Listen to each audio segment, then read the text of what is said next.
జరగకుండానట్లుగా ఆత్మ సంబంధమైనటువంటి క్రియాకార్యాలు జరిగించమని, మా హృదయాలను లోతైన అనుభవాల్లోనికి నడిపించమని, మేము లోతైన అనుభవాల్లోనికి వెళ్ళడానికి కృప దయచేయమని, మీ వాక్యం ద్వారా కొన్ని ప్రాముఖ్యమైన విషయాలు మాకు నేర్పించమని, మా జీవన ఆత్మీయ శైలి మరింత లోతైనది గాను, బలమైనది గాను, శక్తివంతమైనది గాను, ఆత్మ సంబంధమైనది గాను చేయమని మరింతగా ప్రభువా తండ్రి ఆత్మచేత మీకు సమీపస్థులమై శక్తితో నింపబడ్డని సహాయం చేయమని కార్యక్రమంలో తోడుగా ఉండండి.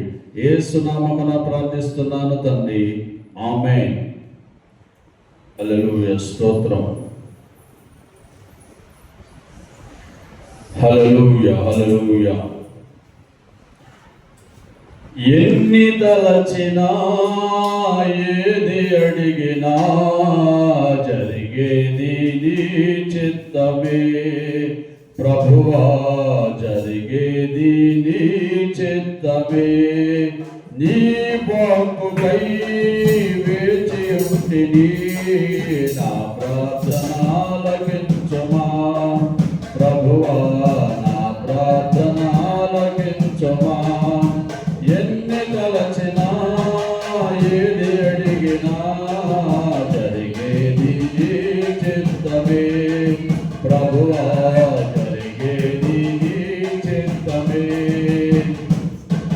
నీ తోడు లేక, నీ ప్రేమ లేక ఎలలోన ఏ ప్రాణి నిలువలేదు.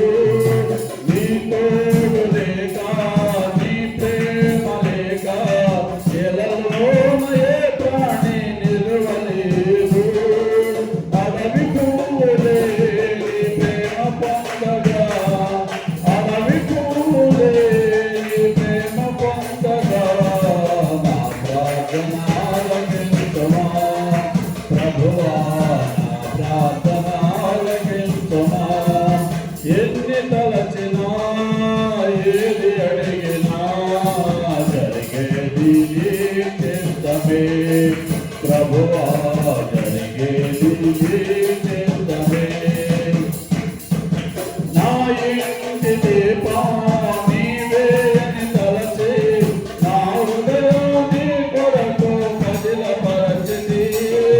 నా ఇంటి దీపం నీవే అని తలచి, నా హృదయం నీ కొరకు పదిలపరచితి. నా వెలుగు దీపము ఆరిపోయినా, నా వెలుగు దీపము వెలిగించము నీ ప్రేమతో ప్రభువా, వెలిగించము నీ ప్రేమతో. ఎన్ని తలచినా ఏది అడిగినా జరిగేది నీ చిత్తమే ప్రభువా, జరిగేది నీ చిత్తమే. ఆపదలో నన్ను విన్నాటి అమ్మా, నా కాపరి నీవే నన్ను ఆదుకొంటివి. ఆపదలో నన్ను, నా కాపరి నీవే నన్ను ఆదుకొంటివి. లోకమంతయు నన్ను విడచినా,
ప్రభువా నీయందే నిత్య జీవము ఎన్ని తలచినా ఏది అడిగినా జరిగేది నీ చిత్తమే ప్రభువా జరిగేది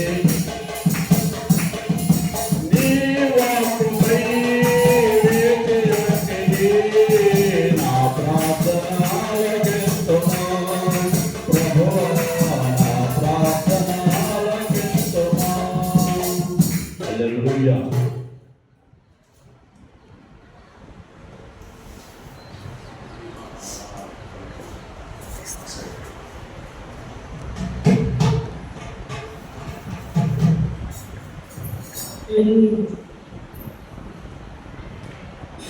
చూడాలని లేదా నీ దేవుని పట్టణము, ఆడాలని లేదా దేవదూతల గీతము. చూడాలని లేదా నీ దేవుని పట్టణము, ఆడాలని లేదా దేవదూతల గీతము. నడవాలని లేదా బంగారు ఈదులు, నడవాలని లేదా యేసుని పాదాలు, నడవాలని లేదా బంగారు ఈదులు, నడవాలని లేదా యేసుని పాదాలు. ఏ కన్నులు చూడని ఏ రాజకులందరినీ వరించగలేని ఆ దేవుని రాజ్యము. ఏ కన్నులు చూడని ఏ రాజకులందరినీ వరించగలేని ఆ దేవుని రాజ్యము. బంగారు వీధులలో తమ సుందరమైనదిగా రతనాల రాజులకు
హల్లెలూయా. నూతన గీతమునే పాడేదా మనోహరుడా యేసయ్యా. నీవు చూపిన ప్రేమను నే మరువను, ఏ స్థితిలోనైనను. నూతన గీతమునే పాడేదా మనోహరుడా యేసయ్యా. నీవు చూపిన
హల్లెలూయా.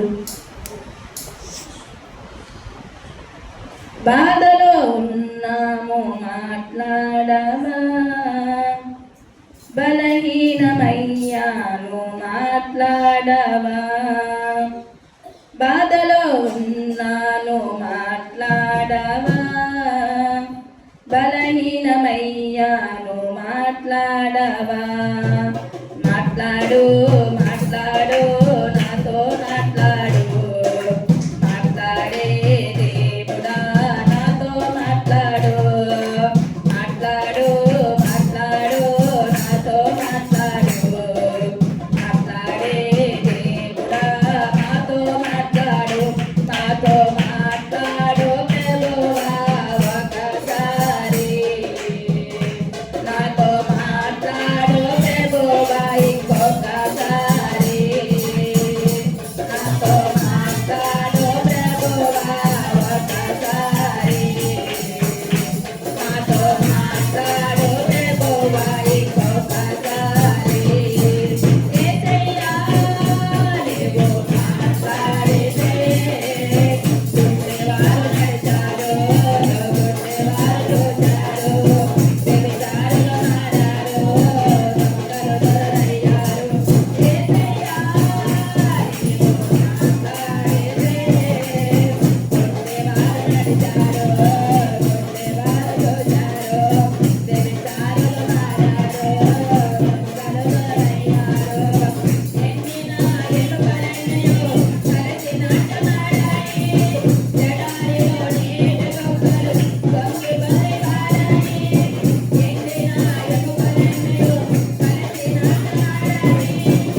అందరూ నిలబడి యేసుతో రండి చయించి పాడుదాము, రక్షణ దుర్గము మన ప్రభు అనే కీర్తన పాడుకుందాం.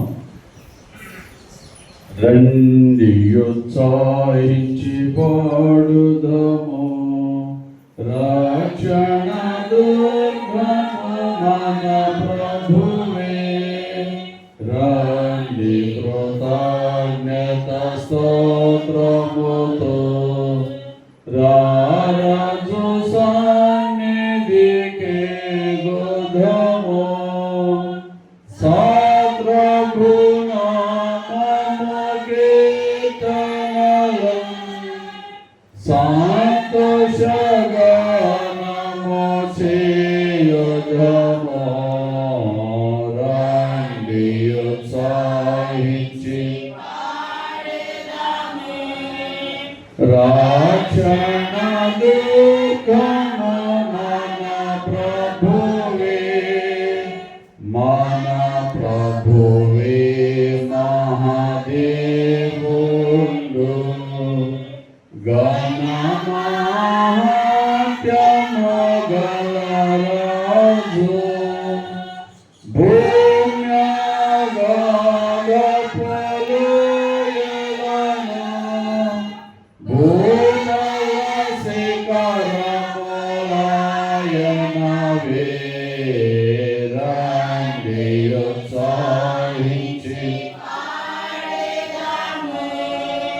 రక్షణ దుర్గము మన ప్రభువే.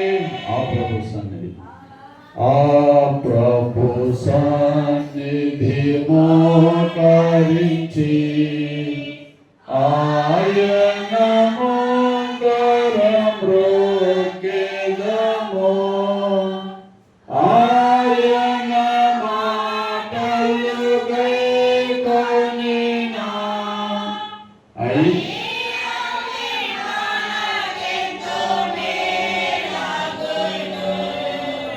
తండ్రి కుమార శుద్ధాత్మకును దగు స్తుతి మహిమలు కలుగుగాక. ఆదిని ఇప్పుడు ఎల్లప్పుడు అయినట్లు యుగములోను. ఆమేన్. రండి ఉత్సాహించి రక్షణ దుర్గము మన ప్రభువే. హల్లెలూయా. 91వ కీర్తన చదువుకుందాం.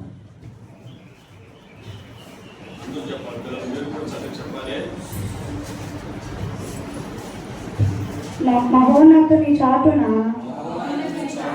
నివాసం ఉంచేవాడు, సర్వశక్తి నీడన విశ్రమించువాడు. ఆయనే నాకు ఆశ్రయము, నా కోట, నేను నమ్ముకున్న నా దేవుడని నేను యెహోవాను గూర్చి చెప్పుచున్నాను. వేటగాని ఉరిలో నుండి ఆయన నిన్ను విడిపించును. నాశనకరమైన తెగులు రాకుండా నిన్ను రక్షించును. ఆయన తన రెక్కలతో నిన్ను కప్పును. ఆయన సత్యమును కేడమును డాలునై ఉన్నది. రాత్రి వేళ కలుగు భయముకైనను, పగటి వేళ ఎగురు బాణమైనను, చీకటిలో సంచరించు తెగులునకైనను, మధ్యాహ్నమందు పాడు చేయు రోగముకైనను నీవు భయపడకుందువు. నీ ప్రక్కన 1000 మంది పడినను, నీ కుడి ప్రక్కన 10,000 మంది కూలినను అపాయము నీ యొద్దకు రాదు. నీ కన్నులారా చూడచుండువు. భక్తిహీనులకు ప్రతిఫలము కలుగును.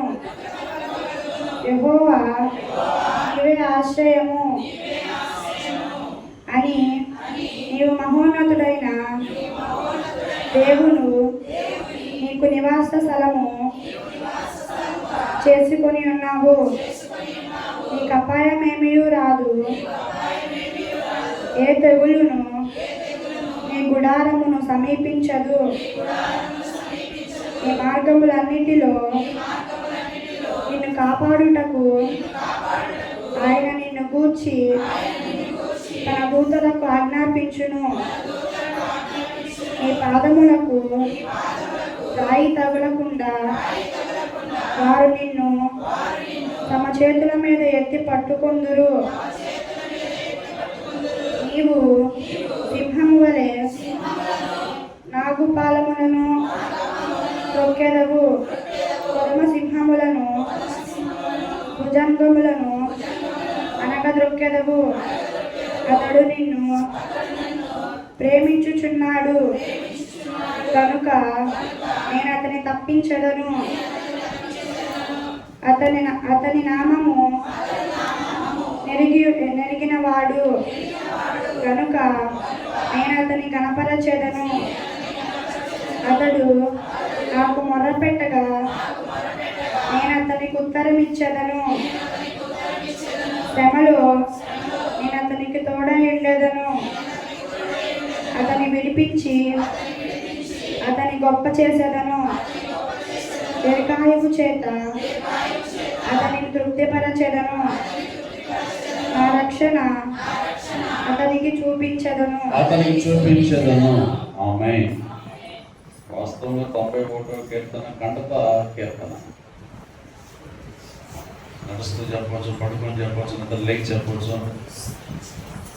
మంచిది. ప్రార్థన చేసుకుందాం. అందరం కూడా దేవదేవుని యొక్క సన్నిధిలో ప్రభు ఆరాధనలో ప్రవేశించిన మనమందరము కూడా దేవుని నామాన్ని బట్టి ప్రార్థన చేద్దాం.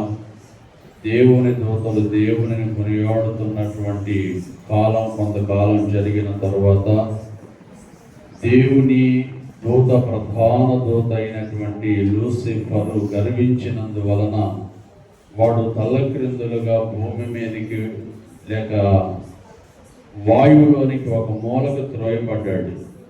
ఆ తదుపరి దేవుని ఆరాధించడానికి దేవుడు తన స్వరూపంలో తన పోలిక చొప్పున నిన్ను నన్ను మనందరినీ చేసుకున్నాడు. బహుమతిని ప్రేమించిన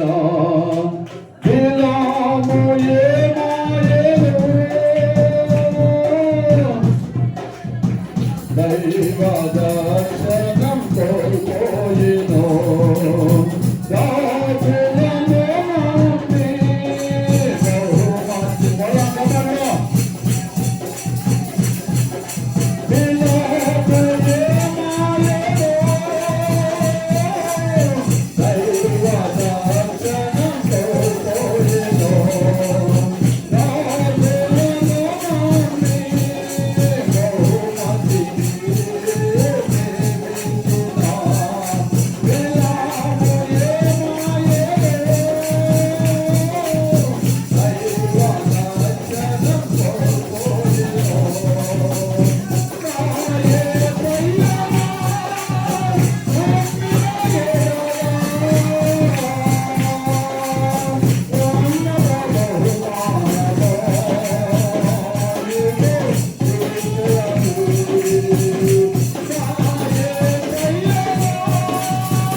రక్షించలేడు.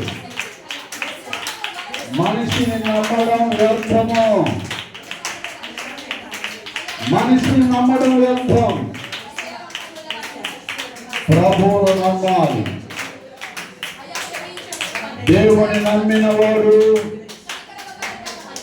యోగ్యమైన వాడు.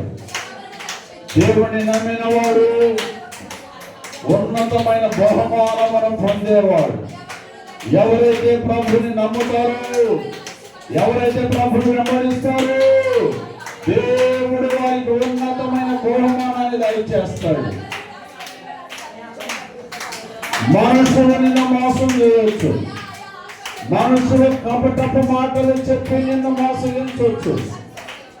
దేవాది దేవుడు యథార్థమైన విషయాలను చెప్పి నిన్ను బలపరిచేవాడు.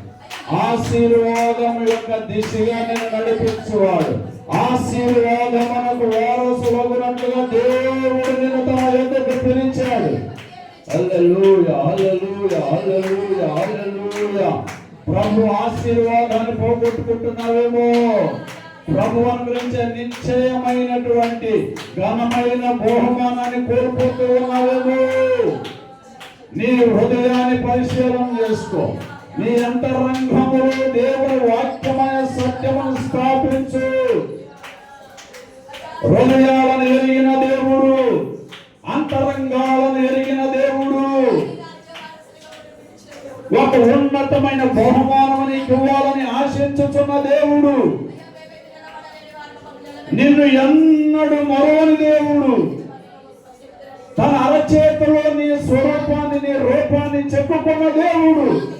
దినమంతయు నీ కొరకు చేతులు చాపుచున్న దేవుడు ఆయన. ధనవంతులను నమ్మేవేమో, ధనాన్ని నమ్మేవేమో, బలగాన్ని నమ్మేవేమో. ఇవన్నీ ఒకరోజు మోసం చేయవచ్చు. ఇవన్నీ ఒకరోజు నిన్ను ఒంటరిని చేయొచ్చు. యేసు ప్రభువుని నమ్ము. యేసు ప్రభువుని ఆశ్రయించు. మహోన్నతుని చాటున నివసించువాడే సర్వశక్తిని నీడను విశ్రమించువాడని వ్రాయబడింది. ఆయన వేటగాని ఊరి నుండి నీ ప్రాణమును తప్పించు దేవుడు.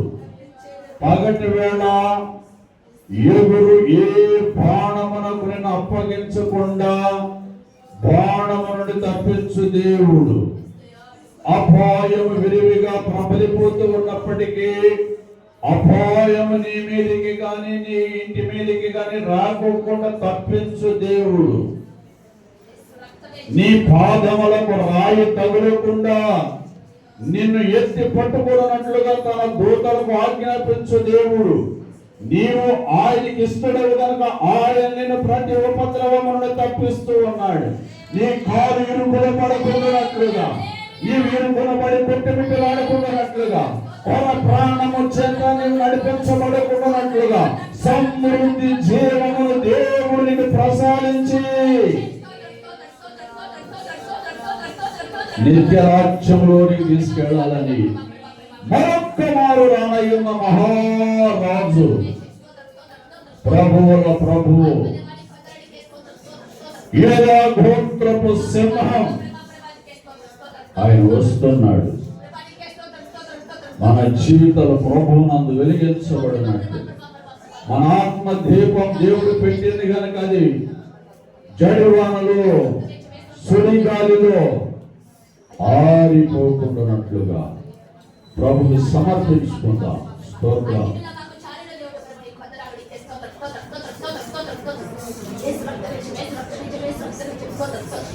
దేవా స్తోత్రం, స్తోత్రం, స్తోత్రం, స్తోత్రం, స్తోత్రం, స్తోత్రం. దేవా హల్లెలూయా, హల్లెలూయా, హల్లెలూయా, హల్లెలూయా, హల్లెలూయా.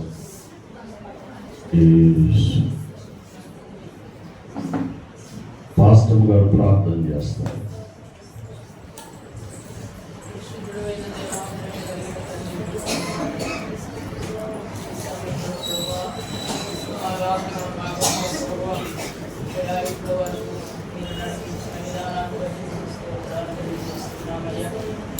ఆరాధన నీకు తోడుగా ఉన్నావు. వాక్య ధ్యానంలో వేడుచున్నాం ప్రభువా. నేను మాతో మాట్లాడుతున్నాను గొప్ప దేవానికి స్తోత్రం. ప్రార్థన అంశములన్నిటిని బట్టి ప్రభావ ప్రార్థిస్తున్నాం. బలహీనతలో ఉన్న వారి విషయమైన ఆయన మానసికమైన ఒత్తిడి చేత ఆయన ఇబ్బందుల చేత ప్రభు ఆర్థికమైన సమస్యల చేత ఇబ్బందుల్లో ఉన్న బిడ్డలు అందరినీ నీ హస్తాలకు అప్పగిస్తున్నాం ప్రభు. బిడ్డలు నాయన నీ మాట వినవలెనని నీ దగ్గరికి వచ్చారు. ఈ రాత్రి నాయన ఈ ప్రశాంతమైన వాతావరణంలో నీ దాసుని నిలబెట్టి ప్రభు, నీ దాసుని నీ ఆత్మను ద్వారా ప్రభు మాతో మాట్లాడమడుగు. నిలబడిన వారు మనుషులే కానీ ప్రభు మాట్లాడింపజేసేవాడు నీవై ఉన్నావు కనుక జీవాత్మను పంపించి ప్రభు అయ్యా వచ్చిన మా అందరినీ మీరు జీవింప చేయవలెనని ప్రార్థన చేస్తూ ఉన్నా. శక్తివంతమైన వర్తమానమును మీరు మాకు అందించమని అడుగుచున్నానయ్యా. నువ్వు మాట్లాడితే మేము బ్రతుకుతామయ్యా. బాధలో నెమ్మది కలుగుతుంది నాయన, దుఃఖంలో ఓదార్పు కలుగుతుంది నాయన, సమస్యలలో పరిష్కారం కలుగుతుంది నాయన. మాతో మాట్లాడమని అడుగుచున్నానయ్యా. ఈ పునరుద్ధాన దినములో మాతో మాట్లాడమని అడుగుచున్నానయ్యా. ప్రభు దినమందు ఆత్మవశుడైనటువంటి నీ భక్తుని వలె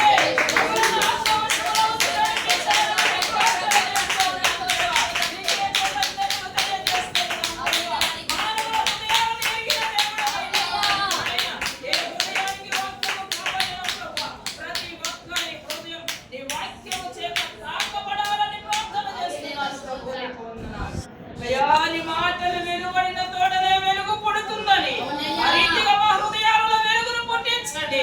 చీకటిని పారద్రోలవలెనని ప్రార్థన చేస్తున్నాం. ఇతరులను యేసు నామములో బంధించండి. అందరితరమును యేసు నామములో బంధించండి. మేమందరము ప్రభువా విను బుద్ధి కలిగిన మాటలు విని ప్రభువా దాని చేత మేము తృప్తి పడడానికి మీరే సహాయం చేయండి నాయన. మాటలు వినడానికి చెవిని పెట్టాలి. నువ్వు మాట్లాడేది శుభకరమైన వచనాలు మాట్లాడతానని మీరు చెప్పారు. ఆ మాటలో బలం ఉందయ్యా, ఆ మాటలో సమాధానం ఉందయ్యా, ఆ మాటలో ఆశీర్వాదం ఉంది నాయన. మీదకి నీ ఆశీర్వాదం పంపించాలి. యేసు నామమున అడుగుచున్నాను తండ్రి. ఆమేన్. ఆమేన్. సాక్షాలు సమయం ఈ సాక్షాత్ ప్రభు సన్నిధిలో పంచుకోండి. సాక్షమించెదా మన స్వామి యేసు దేవుడనికి సాక్షమించెదా. సాక్షమనగలిగిన వీర సంగతులను తెలుపుటై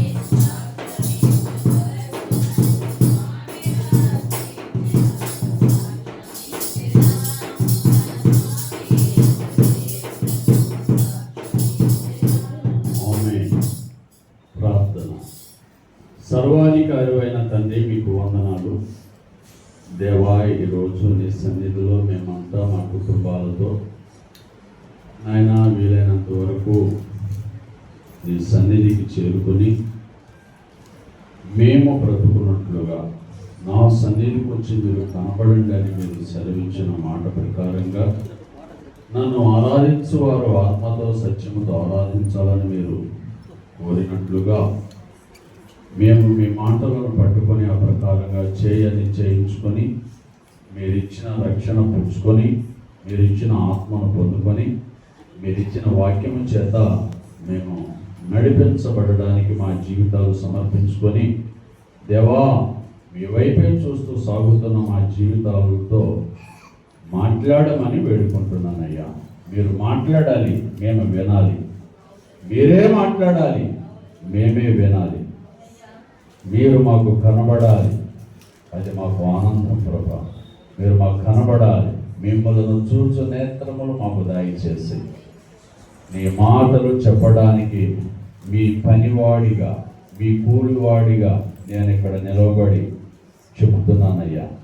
జ్ఞాపకం చేసుకొని నీ ప్రతినిధిగా నేను మాట్లాడుతున్న ప్రతి మాట నీ బిడ్డలు తీసుకొని దాని ఆంతర్యములో ఉన్న సత్యాన్ని గ్రహించి ఆత్మీయ బలం శారీరక స్వస్థత పొందుకునేటట్లుగా కృప యేసు నామమున ప్రార్థిస్తున్నాను తండ్రి.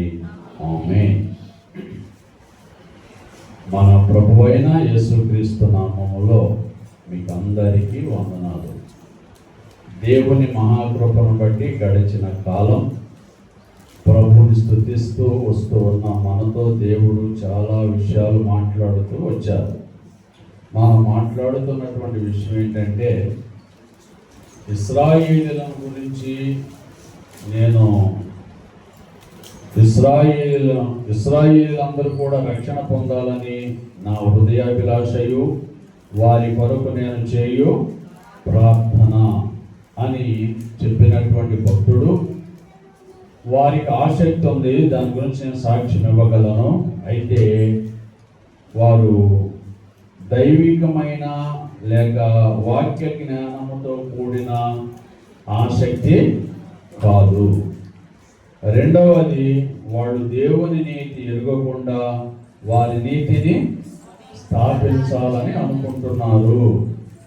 కనుక ఈ పరిస్థితుల్లో నుండి వారు విడుదల పొందాలని, ప్రభు మార్గంలోనికి వచ్చే రక్షణ పొందాలని వారి కొరకు నేను చేసే ప్రార్థన అనే మాట మనం ధ్యానం చేస్తున్నాం. కనుక దేవుని నీతి అనేది మనకి చాలా అవసరం. మనం దేవుని నీతిని ఎరిగిన వారమై ఉండాలి. దేవునికి ఒక నీతి ఉంది, మనిషికి ఒక నీతి ఉంది, రాజరికానికి ఒక నీతి ఉంది. కానీ ప్రతి ఒక్కరికి ఒక నీతి అనేది ఉంది. నీతి లేని వాళ్ళు ఎవరు లేరు. పిల్లలకు కూడా వాళ్ళకు ఒక చక్కని నీతి వాళ్ళకు కూడా ఉంది. అలా ప్రతి మనిషికి వారి వారి జీవితాలలో వారి వారి నీతి కలిగి నడుస్తున్నటువంటి పరిస్థితులు ఉన్నాయి. అయితే దేవుని నీతి కూడా ఉంది. ఆ నీతి ప్రతి మనిషి ఎరిగిన వారై ఉండాలని ప్రభు కోరుతున్నాడు. భక్తుని యొక్క ప్రార్థన అయి ఉన్నది. ఇప్పుడు దేవుని నీతి ఎరగాలి అంటే ఏం చేయాలి? ఒకటి, ఆయనతో నడవాలి. ఎన్నవాళ్ళందరూ కాస్త మీరు మాట్లాడవచ్చు.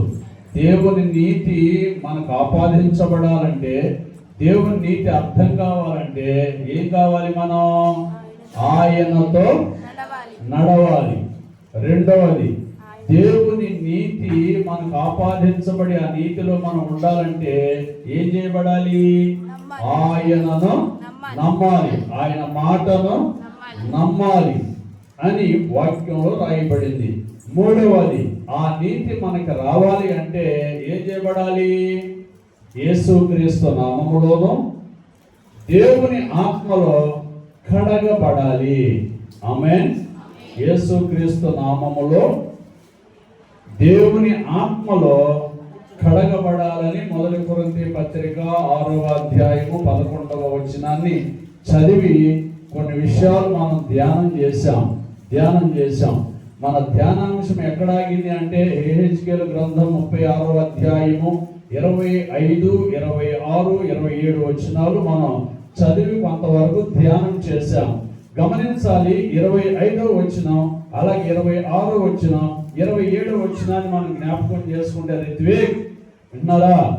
జ్ఞాపకం చేసుకుంటే 25వ వచనంలో ఆయన చెప్పినటువంటి మాట ఏంటంటే, మీకు అంటుకున్నటువంటి సాత్విక్ నువ్వు రావాలి, మనకి త్వరగా రావాలి, తిరుగుతున్నావు బాగా. ఈ గెలవాడు బయటికి ప్యాస్కల్ కొట్టినప్పుడే పాస్కి వెళ్ళాలి. ఓకే పిల్లలు, అర్థమైందా? మీకేం పేర్లు ఉంటుంది మధ్యలో? పాస్కల్ ఉంటుందా? 2 పీరియడ్ ఉండలేదా? అప్పుడు వెళ్తారు టాయిలెట్కి. అప్పుడు పాస్ అంటే అర్థం అవట్లేదు. టాయిలెట్ అంటే తల్లు అవుతుంది. చక్కగా వినండి, ఎవరొద్దు మధ్యలో వినండి. మన టైం అంతా ఒక పీరియడే. ఏం చెప్తున్నాను? మీ అపవిత్రత యావత్తు నేను పోగొట్టేస్తాను అని చెప్పి 26వ వచనంలో ఆయన చెప్తున్నటువంటి మాట ఏంటంటే, నూతన హృదయాన్ని మీకు ఇస్తాను, నూతన స్వభావాన్ని మీకు కలగజేస్తాను, రాతి గుండె మీలో నుండి తీసివేసి మాంసపు గుండెను. ఆమేన్. బాగా ఆలోచించండి. అపవిత్రత అంతా తొలగిస్తాను, అపవిత్రత ఎక్కడంటింది? దేహానికి అంటింది. అపవిత్రత ఎక్కడంటింది? హృదయానికి అంటింది. అపవిత్రత ఎక్కడంటింది? మనసుకు అంటింది. ఈ 3 ప్రాంతాలలో, ఈ 3 ప్రదేశాలలో అపవిత్రత అనేది అంటుకుందన్నమాట. ఈ అపవిత్రత అంతా కూడా ఎవరు తొలగించాలి అంటే అది కేవలం దేవుని వల్లనే అవుతుంది, కానీ మరి ఎవరి వలన కాదు. ఎవరు ఆ ప్రదేశాలని లేక మన దేహాన్ని, మన హృదయాన్ని, మన మనసును శుద్ధి చేయగలిగిన వాళ్ళు ఎవరు లేరు. అందుకే నేను మొన్న జ్ఞాపకం చేశాను, తీయొద్దు కానీ వినండి. 51వ కీర్తనలో మనం చూసినప్పుడు భక్తుడు అంటున్నాడు, అయ్యా నన్ను బాగుగా కడుగు, నన్ను బాగుగా కడుగు, నన్ను బాగా కడుగయ్యా. ఇంకెక్కడైనా మచ్చ ఉందేమో, ఇంకెక్కడైనా మరపు ఉందేమో, ఇంకెక్కడైనా దోషం ఉందేమో, కనబడకుండా ఎక్కడైనా దాగి ఉందేమో మడతలో, దయచేసి నన్ను బాగుగా కడుగు. ఎందుకంటే కేవలం నీకే విరోధంగా నేను పాపం చేశాను, ఏం చేశానో నాకు బాగా తెలుసు, అందుచేత నన్ను బాగా కడుగని ఆ భక్తుడు వేడుకున్నట్లుగా మనం కీర్తన గ్రంథం 51వ అధ్యాయంలో గమనిస్తాం. అందుచేత దేవుడు దేహానికి అంటినటువంటి అపవిత్రత అంతటిని కూడా ఏం చేస్తాడైనా బాగుగా కడుగుతాడు. నా మాట మీకు అర్థమైంది అనుకున్నాను. మనం ధ్యానించే విషయం ఏంటి? యేసు ప్రభు నామములో దేవుని ఆత్మలో కడగబడాలి. యేసు ప్రభు నామములో మరియు దేవుని ఆత్మలో కడగబడినప్పుడు దేవుని నీతి మనకి అర్థమవుద్ది, దేవుని నీతి మనకి ఆపాదించబడుతుందనే సంగతి మనం ఆలోచిస్తున్నాం అన్నమాట. దాన్ని మనం ధ్యానిస్తూ ఉన్నాం. అందుచేత నన్ను బాగా కడుగన్నాడు. ఇప్పుడు 25వ వచనంలో దేవుని ఆన్సర్ ఏంటి? మీకు కలిగిన అపవిత్రత యావత్తు కూడా పోనట్లు. అంటే మీకు కలిగిన అపవిత్రత యావత్తు నేను శుద్ధి చేసేస్తాను, తొలగిస్తాను అన్నాడు. అందుకు దేవునికి స్తోత్రం, హల్లెలూయా. గమనించాలి, 26వ వాక్యంలో ఏం చెప్తున్నాడంటే, కొద్దిగా అందించండి, నూతనమైన హృదయాన్ని. బాగా గమనించండి, ఎంతకుముందు దేంతో మాట్లాడాడు? దేహాన్ని శుద్ధీకరిస్తాను అని మాట్లాడాడు. ఇప్పుడు ఏం శుద్ధీకరించబడాలి? ఏం కడగబడాలి? హృదయము కడగబడాలి, హృదయం కడగబడాలి. బాగా గమనించాలి, నూతన హృదయాన్ని మీకు ఇస్తాను, నూతన స్వభావాన్ని మీకు ఇస్తాను, రాతి నుండి తీసేస్తాను అన్నాడు. నూతన హృదయము, నూతన స్వభావము మీకు ఇచ్చి మీలో ఉన్నటువంటి రాతి గుండెను, రాతి హృదయాన్ని తొలగిస్తాను అని దేవాది దేవుడు తన లేఖనములో జ్ఞాపకం చేస్తున్నాడు. అంటే మనం ఆలోచించాలి, నూతన హృదయాన్ని దేవుడు ఇస్తాను అని లేఖనములో చెప్తున్నాడు. అంటే ప్రతి మనిషి హృదయం ఎలా ఉందంట? రాతిగా, అంటే రాయిలాగా, బండలాగా మారిపోయింది. ఇప్పుడు ఆ రాతి స్వభావాన్ని, ఆ రాతి హృదయాన్ని తొలగించి ఏం చేస్తాడంట? నూతనమైన హృదయాన్ని, నూతనమైన స్వభావాన్ని దేవుడు ఇస్తాను అని చెప్తున్నాడు. బాగా ఆలోచించాలి. నూతనమైన హృదయం చాలా అవసరం. నూతనమైన సృష్టి గురించి అపోస్తలుడైన పౌలు కొరింథీ ప్రజలతో మాట్లాడాడు. 2వ కొరింథీ పత్రిక 5వ అధ్యాయం 17వ వాక్యాన్ని గమనిస్తే నూతన సృష్టి గురించి ఆయన మాట్లాడాడు. కాగా ఎవడైనను క్రీస్తునందున్న యెడల వాడు నూతన సృష్టి, పాతవి గతించెను, ఇదిగో నూతనమాయను. బాగా ఆలోచించాలి. క్రీస్తునందున్న యెడల వాడు ఎలాంటి వాడంట? నూతన సృష్టి. సందీప్, ఎలాంటి వాడంట? నూతన సృష్టి. క్రీస్తులో ఉన్నవాడు నూతన సృష్టి. పాతవి గతించిపోయి ఇవిగో క్రొత్తవాయను అని ప్రభు లేఖనములో రాయబడింది. కానీ ఇప్పుడు మనిషిలో ఏం కావాలి? ఒక నూతనత్వం అనేది కావాలి. నూతనాత్మ లేక నూతన హృదయం, నూతన స్వభావం కావాలి. అంటే పాత దానిలో ఏముంది? పాత దేహంలో ఏముంది అంటే అపవిత్రత ఉంది. పాత దేహంలో ఏముందంటే రాతి గుండె ఉంది. పాత వ్యక్తిలో ఏముందంటే కల్మషంతో కూడినటువంటి మనస్సాక్షి ఉంది. నేను మనస్సాక్షి గురించి వెళ్ళట్లేదు, కానీ ఈరోజు హృదయాన్ని గురించి మీకు జ్ఞాపకం చేస్తాను. ఇప్పుడు ఈ రాతి స్వభావము తొలగించబడి నూతన హృదయాన్ని దేవుడు ఇస్తాను అని చెప్పాడు. అసలు రాతి హృదయం ఎలా వచ్చింది? రాతి హృదయం ఎలా వచ్చింది? ప్రసంగి గ్రంథాన్ని మనం గమనించినప్పుడు ప్రసంగి గ్రంథంలో ఒక మాట రాయబడింది. దేవుడు నరులను యథార్థవంతులుగా చేశాను అని రాయబడింది. నేను వాక్యం చెప్పాను కాబట్టి మీరు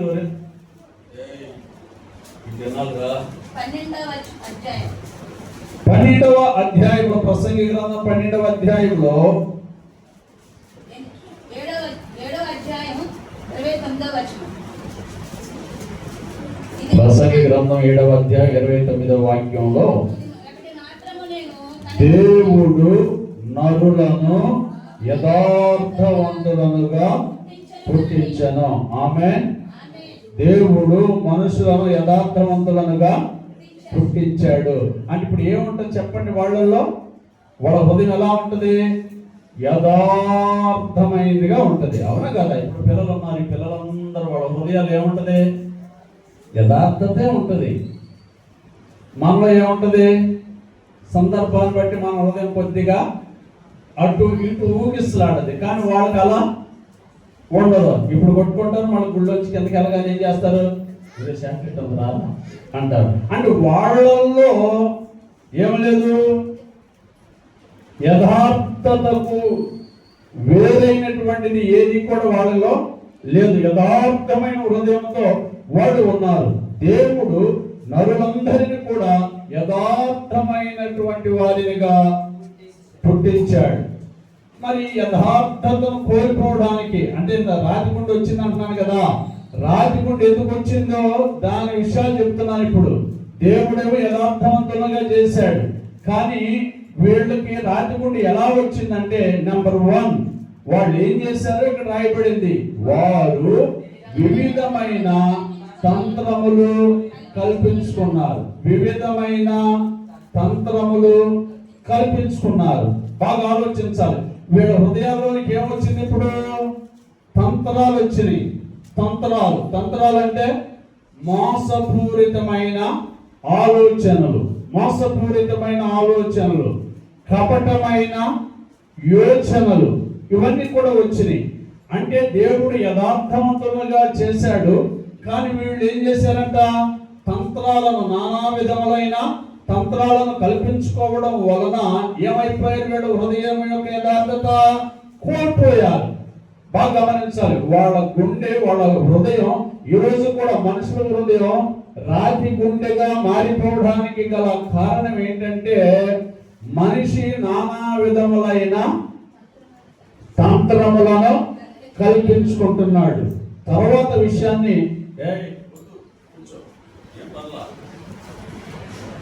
పంపు దగ్గరికి వెళ్ళపాలంటే పాములని అక్కడ జాగ్రత్త, ఇక్కడే ఉండండి. బకెట్ పెడదాం అవసరం బయట.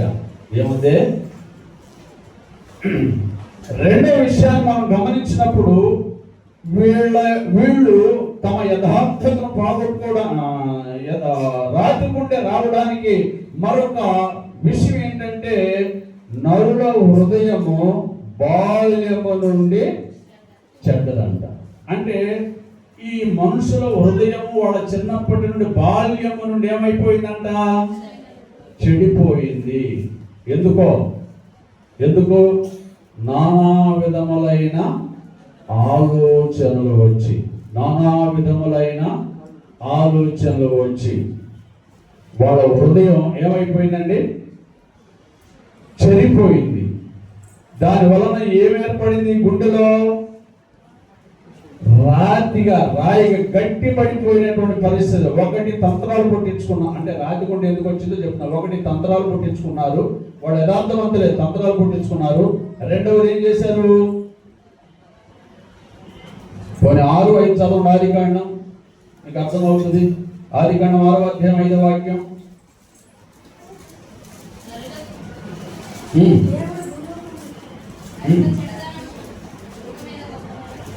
అదేరా 6వ అధ్యాయం 5వ వాక్యం.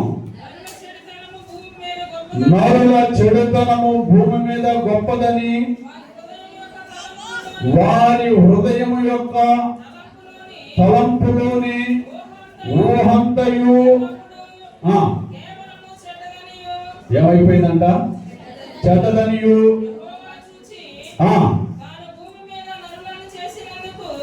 చాలు గమనించాలి. అంటే వీళ్ళ యొక్క స్వభావం, వాళ్ళ హృదయం ఏమైపోయిందంట? చెడ్డదిగా మారిపోయింది. అంటే అది బాల్యం నుండి 9వ అధ్యాయం కూడా మనం గమనించినప్పుడు బాల్యము నుండి కూడా అది ఆ హృదయం చెడిపోయింది అనేటువంటి విషయం మనం గమనిస్తాం. మూడో విషయాన్ని మనం గమనించినప్పుడు దానిలో మోసపూరితమైనవన్నీ చేరినాయి అంట. హృదయంలోనికి ఏమి వెళ్ళి అంట? మోసపూరితమైన హృదయము అన్నిటికంటే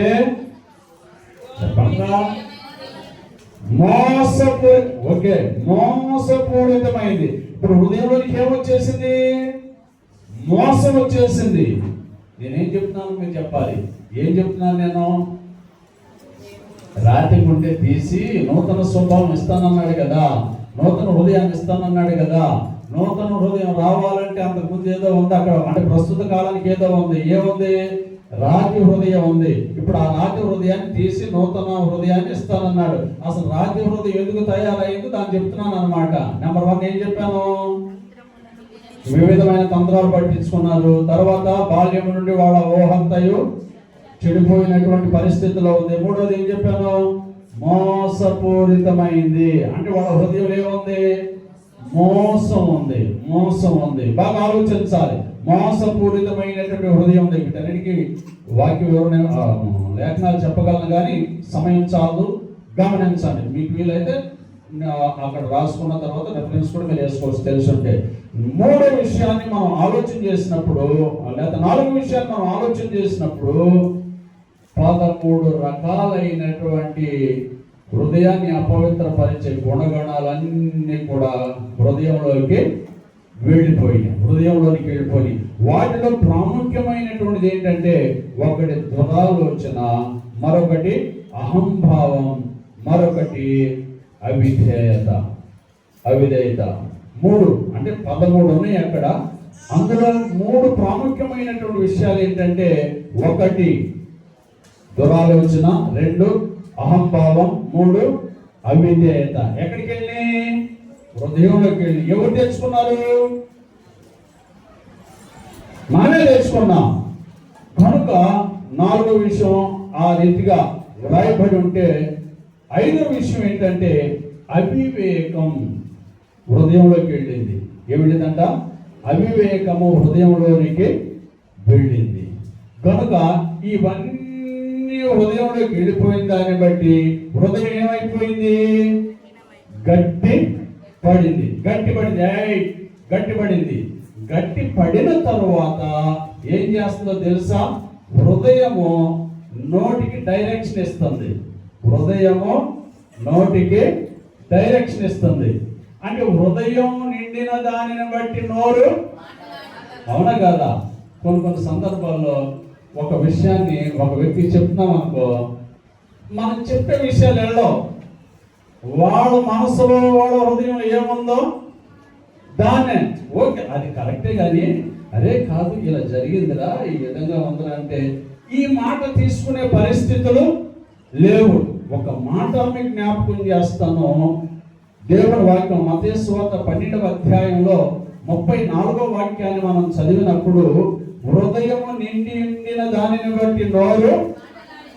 గమనించండి. ఇప్పుడు నోటిని ఏది డైరెక్షన్ చేస్తుంది? హృదయం. ఇప్పుడు మన హావభావాన్ని మనం చెప్తాము. మనందరినీ, ఇందులో ఒకరు ఎక్కువ ఒకరు తక్కువ కాదు, మనందరినీ కూడా మన నోరు మాట్లాడుతుందంటే మనం, లేకపోతే మనం ఒక చోటకి వెళ్ళి ఒక విషయం మాట్లాడదాం అనుకున్నాం. ఇప్పుడు ఆ మాటలన్నీ ఎక్కడుంటే,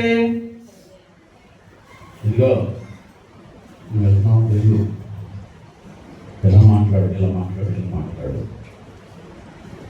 వాళ్ళు నువ్వు మాట్లాడి ఎలా అన్నారనుకో, దానికి ఎలా చెప్పు.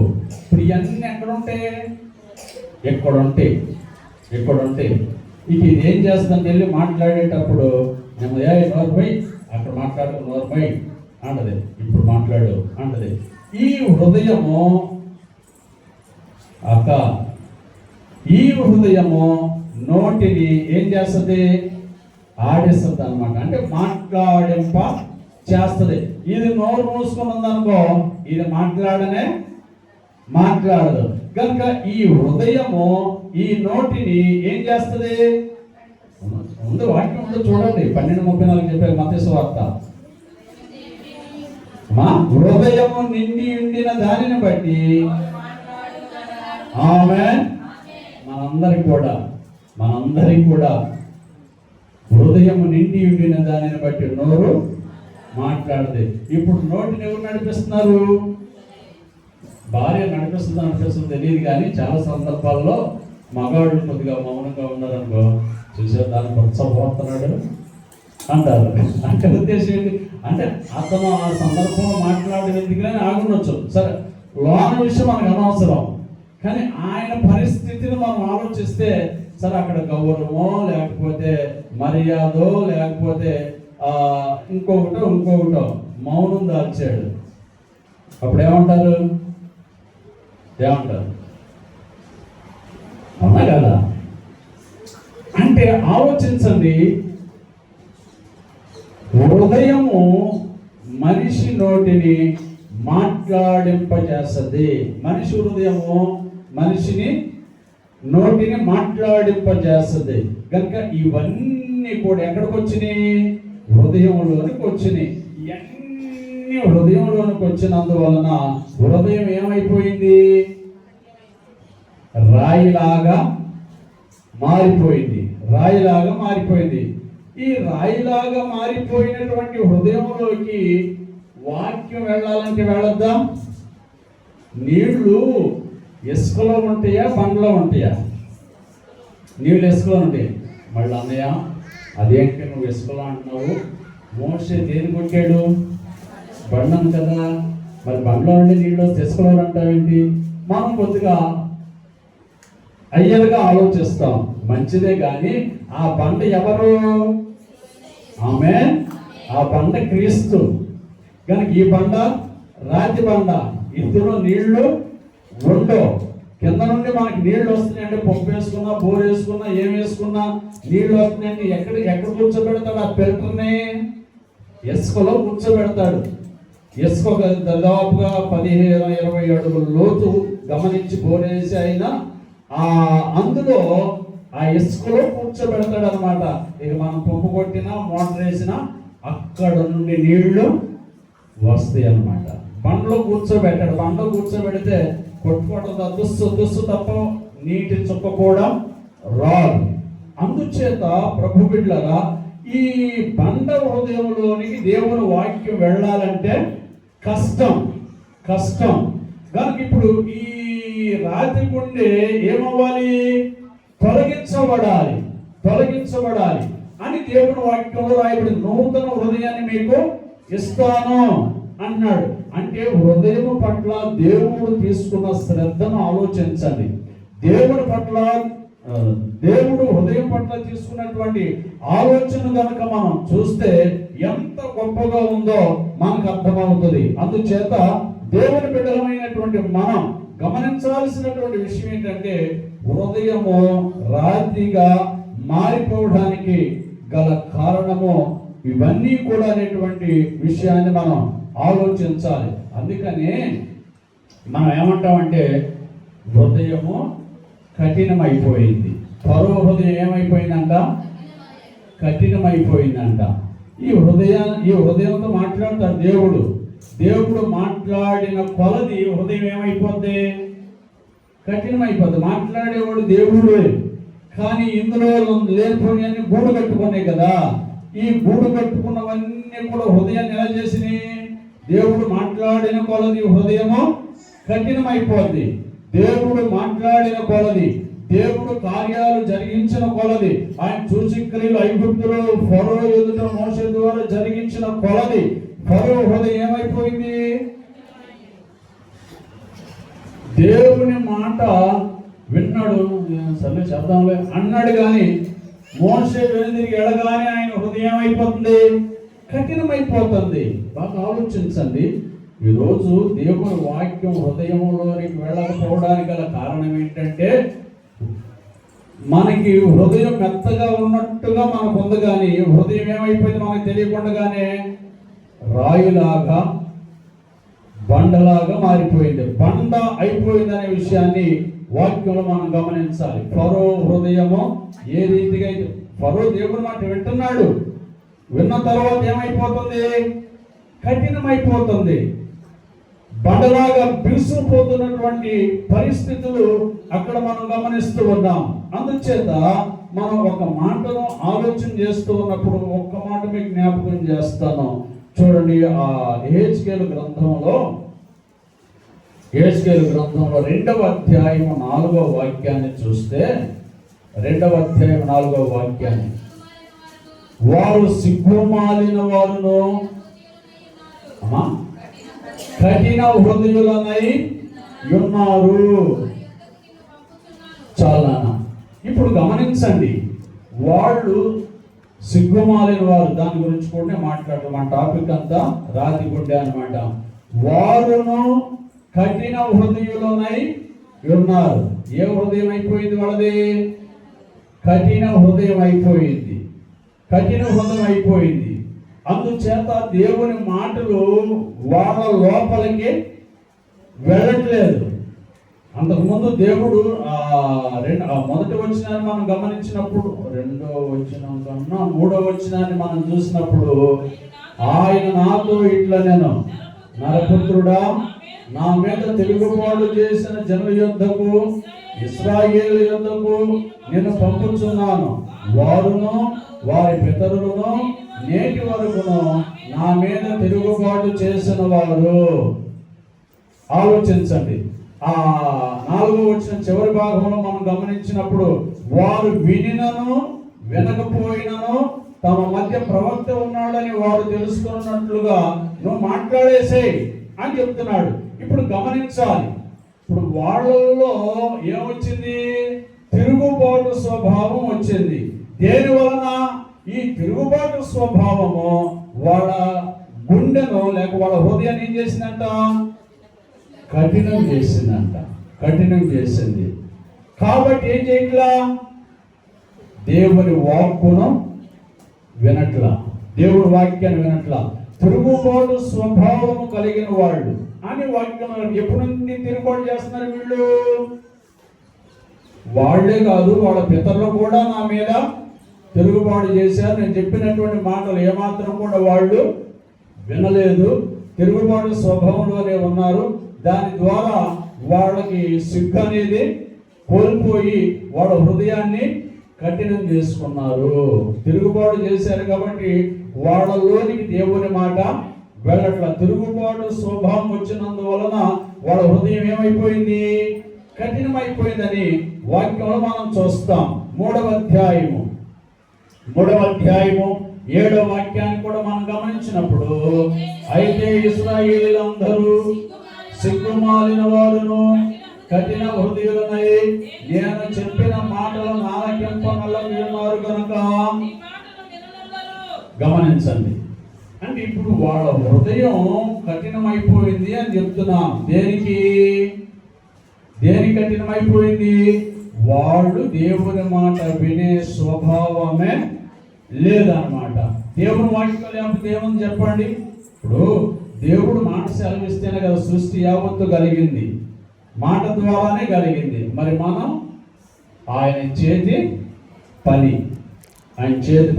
సృష్టి యావత్తు ఆయన నోటి మాట. ఇప్పుడు ఆయన నోటి మాట మనకి జీవాన్ని ఇస్తుంది. వాళ్ళు ఆ మాట వినడం లేదు కాబట్టి వాళ్ళ హృదయం ఏమైపోతుందంట, కఠినమైపోతుంది. ప్రభు బిడ్డలారా ఆలోచించాలి. ఫరో హృదయము కఠినమైనట్లుగా ఇశ్రాయేలు హృదయం కూడా కఠినమైనది. సరే, ఫరో అంటే అన్యుడు, అలా ప్రక్కన పెడదాం. ఇశ్రాయేలు ఎవరు? దేవుని పిల్లలు. దేవుని పిల్లల హృదయం కూడా దేవుని మాట వినకుండా ఏమైపోయిందంట, కఠినమైపోయింది. ప్రభు బిడ్డలారా ఆలోచించాలి. హృదయం కఠినమైపోయింది, రాతి గుండెగా మారిపోయింది. చూడు, ఒక్క మాట చెప్పి నేను కొద్దిగా ముగించేయడానికి ప్రయత్నం చేస్తాను. అపోస్తుల కార్యం 19వ అధ్యాయం,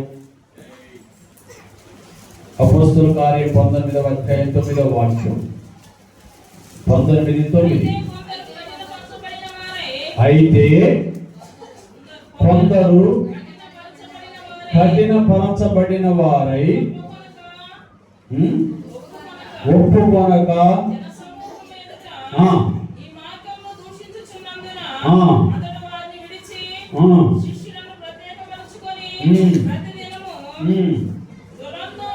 దూరమును అను ఒకని పాఠశాలలో తరిగించుచూ వచ్చాను. బాగా గమనించాలి. ఇక్కడ వాక్యంలో రాయబడిన మాటను చూస్తే కొందరు కఠినపరచబడిన వారై ఒప్పుకొనక జన సమూహం ఎదుట ఈ మార్గమును దూషించుచున్నందున అతడు వారిని విడిచి. అంటే కొందరు విన్నారు, విశ్వసించారు, దేవుని రక్షకునిగా అంగీకరించారు, బాప్తిసం పొందారు, ఇంకా కాస్త నూతనమైన అనుభవంలోనికి వెళ్ళారు, దేవుని ఆత్మను కూడా పొందారు. బాగుంది. మరి కొందరు ఉన్నారు. ఈ కొందరు ఏం చేయబడ్డారంటే కఠినపరచబడిన వారై ఒప్పుకోవట్లా. కఠినపరచబడిన వారై అస్సలు ఒప్పుకోవట్లేదు. ఇంకేం చేస్తున్నారంట, దేవుని నామాన్ని దూషిస్తున్నారంట, ప్రభు నామాన్ని దూషిస్తున్నారు. ఆలోచించండి. అందుచేత ఈరోజు దేవుని సన్నిధిలో ఉన్నటువంటి మనం ఇవన్నీ హృదయంలో చేరిపోయినందువలన హృదయం ఏమైపోయింది, కఠినపరచబడింది. ప్రభు ఏమన్నాడు, కఠినపరచబడిన ఈ హృదయాన్ని తీసి నూతనమైన హృదయాన్ని, నూతనమైన స్వభావమును మీకు ఇస్తానని ప్రభు చెప్పాడు. కనుక ఈరోజు మన ఆధ్యాత్మికమైన జీవితంలో మన హృదయం దేవుని ఎదుట ఎలా ఉందో ఆలోచిద్దాం. కొన్ని విషయాల్లో మెత్తగా, కొన్ని విషయాల్లో రాతిగా మారిపోతుందేమో. మనం దేవుని ఎదుట మన హృదయాన్ని ప్రభు దగ్గర పరచి ప్రార్థన చేసుకుందాం. దేవుడి మాటలను మన వెనుకూడా దీవించి బలపరచును గాక. ఆమేన్. ప్రార్థన చేసుకుందాం. విన్న వాక్యాన్ని బట్టి ప్రార్థన చేసుకుందాం. హృదయము ఎందుకు కఠినపరచబడుతుందో ప్రభు చెప్పారు. హృదయం ఎందుకు కఠినపరచబడుతుందో. ప్రభు బిడ్డ, దేవుడు నిన్ను యథార్థమైన వ్యక్తినిగా పుట్టించాడు.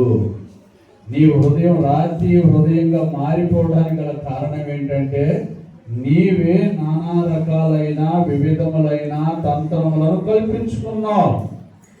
నీవే కొన్ని ఊహాతీతంలోనికి వెళ్ళిపోయావు, ఊహంలోకి వెళ్ళిపోయావు, నీవే ఊహించుకున్నావు అన్నమాట. దాని ద్వారా నీ హృదయము నానా రకాలైనటువంటి అవిధేయతతో కూడినటువంటి ఆలోచనల చేత అవన్నీ నీ హృదయంలో గూడు కట్టుకుపోవడం ద్వారా మెత్తని స్వభావం వెళ్ళిపోయింది, కఠిన స్వభావం వచ్చింది. నరులు వారి బాల్య దినముల నుండి వారి మనస్సులో ఉన్న హృదయంలో ఉన్న ఊహంతయు కేవలము చెడ్డది.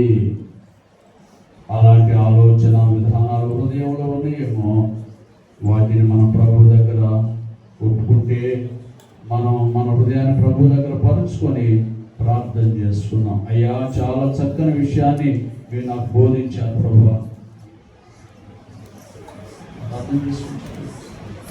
నాతో మాట్లాడావు, నీకు వందనాలయ్యా. నాతో మాట్లాడావు, నీకు వందనాలయ్యా.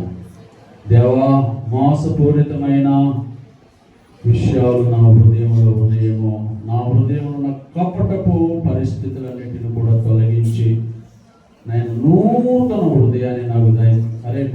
ప్రార్థనలో ఉండాలి. తిరగదటి ఇటు ఇద్దరు సాత్వికులు, మీ సాత్విక ప్రార్థనలో ఉండాలి. స్తోత్రం స్తోత్రం. కళ్ళు మూసుకోవాలి. అందరూ మీరు కూడా ప్రార్థన చేసుకోవాలి. స్తోత్రం స్తోత్రం స్తోత్రం స్తోత్రం. అందరూ ప్రభు ఇచ్చిన వాక్యాన్ని బట్టి ప్రార్థన చేసుకుందాం. అందరూ ప్రార్థన చేసుకుందాం. దేవుడికి చెప్పుకుందాం. ఆయన ఒక్కడే ఏదైనా మనకి పరిష్కారం చేయగలిగే దేవుడికి ఎవరు చేయలేరు. ఆయన ఒక్కడే మనల్ని తెల్లని వారినిగా చేసేవాడు. హల్లెలూయా హల్లెలూయా హల్లెలూయా. హృదయము మోసంతో నిండిపోయిందని వాక్యంలో మనం చూసాం. అందులో తీవ్రమైన మోసం ఉందని వ్రాయబడింది. దాని ద్వారా హృదయం రాతి హృదయంగా మారిపోయింది.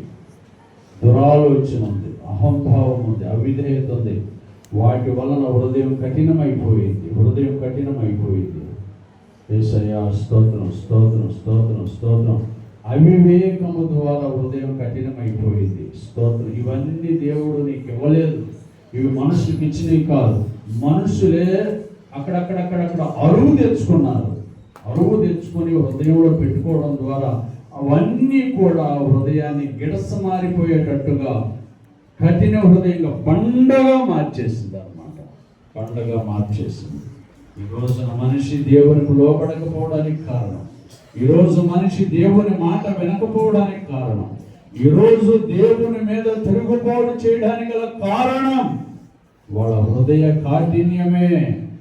వాళ్ళ హృదయ కాఠిన్యమే. కొందరు దేవుని వాక్యానికి లోపడకపోవడానికి కారణం వాడు చెప్తే మనం ఎందుకు వినాలి అని హృదయ కాఠిన్యం. హృదయ కాఠిన్యం. అందుకనే జన సమూహము ముందు దేవుని నామాన్ని దూషించడం ప్రారంభించారు. ప్రభు బిడ్డ, ఏదైనా ఒకటైనా గుణం మనలో ఉంటుంది. అది ప్రభు దగ్గర మనం చెప్పుకొని దాని నుండి మనం విడుదల పొందేటట్లుగా, విజయం పొందేటట్లుగా ప్రభు సన్నిధిలో ప్రార్థిద్దాం. స్తోత్రం స్తోత్రం. నోరు, హృదయము నీ నోటిని డైరెక్షన్ చేస్తుంది. హృదయము నీ నోటిని మాట్లాడింపజేస్తుంది.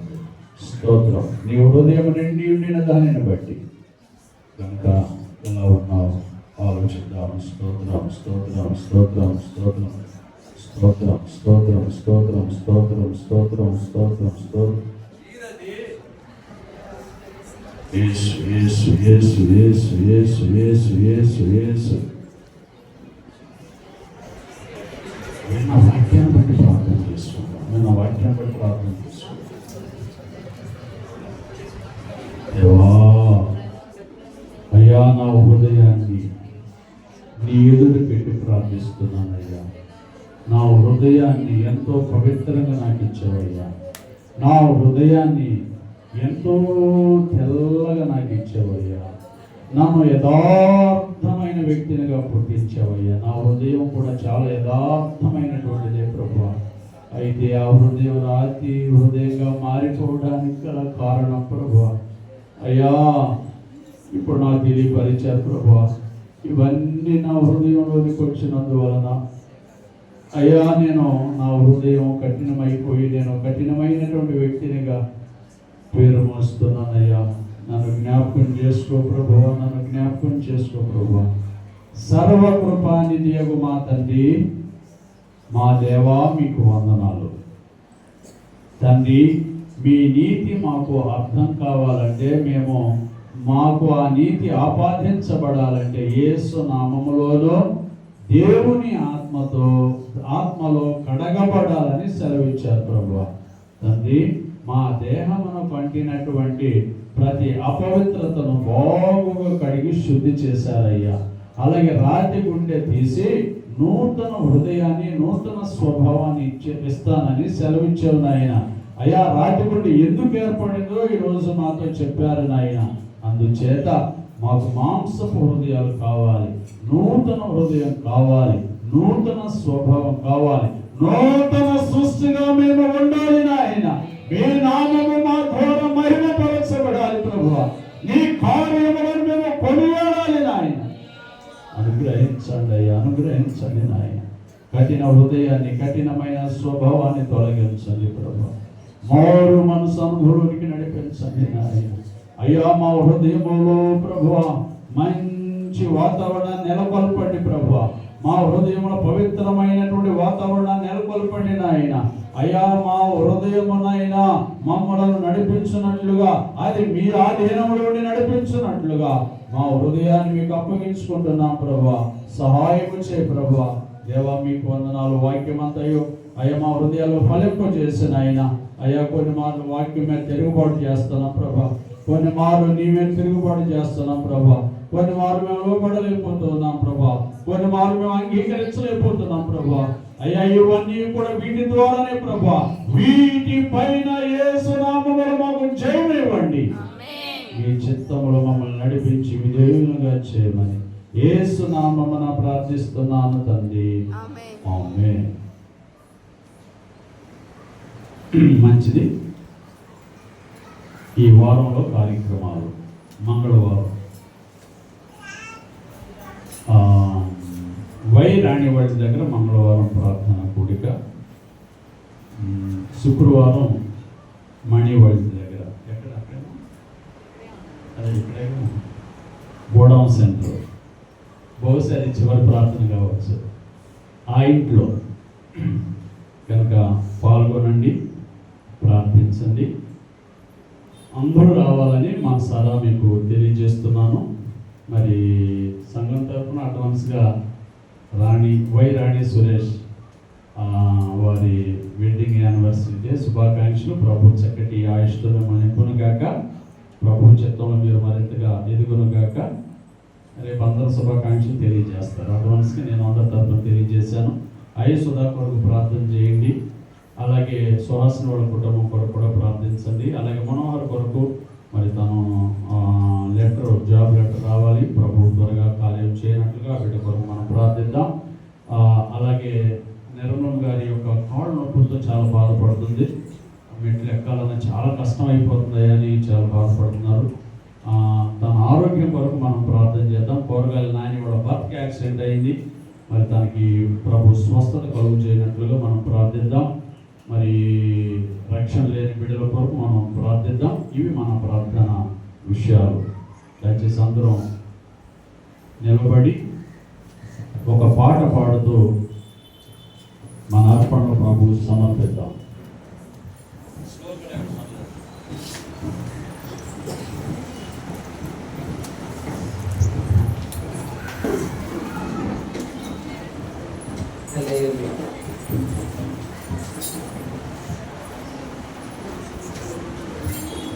సుగుణాల సంపన్నుడా, స్తుతిగానాల వారసుడా, జీవింతురు నిత్యము నీ నీడలో ఆస్వాదింతురు నీ మాధవగ్రంథము. జీవింతురు నిత్యము నీ నీడలో ఆస్వాదింతురు నీ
ఆరోగ్యాన్ని ప్రభు ప్రసాదించినట్లుగా మీ వ్యక్తిగత ప్రార్థనలో జ్ఞాపకం చేసుకోండి.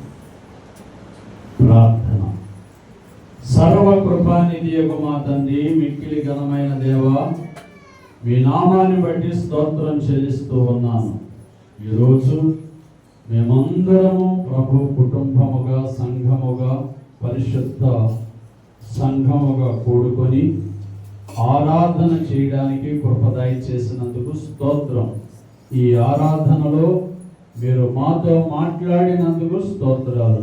మీ మాటలను బట్టి మా హృదయాలను పరిశీలన చేసుకునే భాగ్యాన్ని ప్రసాదించారు. కాబట్టి మా హృదయములన్నీ నూతన స్వభావముతో నింపబడినట్లుగా అయ్యా మాకు నూతనమైన హృదయాలు దయచేయమని ప్రార్థిస్తున్నాం. ఇంతకు ముందు వలే కాకుండా ఇప్పటి నుండి ఒక క్రొత్త కోణంలో మేము ఆలోచించాలి, క్రొత్త కోణంలో మేము నడిపించబడాలి. క్రొత్త విధానాలలో అనగా నీ లేఖనాలలో ఉన్నటువంటి ఆ విలువైన విషయాలు మేము స్వీకరించి లోబడి మా బ్రతుకు కాలం అంతా కూడా నాయనా మీ పాదాలను పట్టుకోవడానికి సహాయం చేయమని ప్రార్థిస్తున్నా. వాక్యమని బిడ్డల హృదయాలు ఫలింపచేయండి. అలాగే నీ బిడ్డలు అర్పించిన అర్పణలన్నిటిని బట్టి కూడా వారికి దీవెన దయచేయండి. నీ బిడ్డలు తెచ్చినటువంటి ధాన్యమును బట్టి వారికి ఆహారము దయచేయమని ప్రార్థిస్తున్నాను.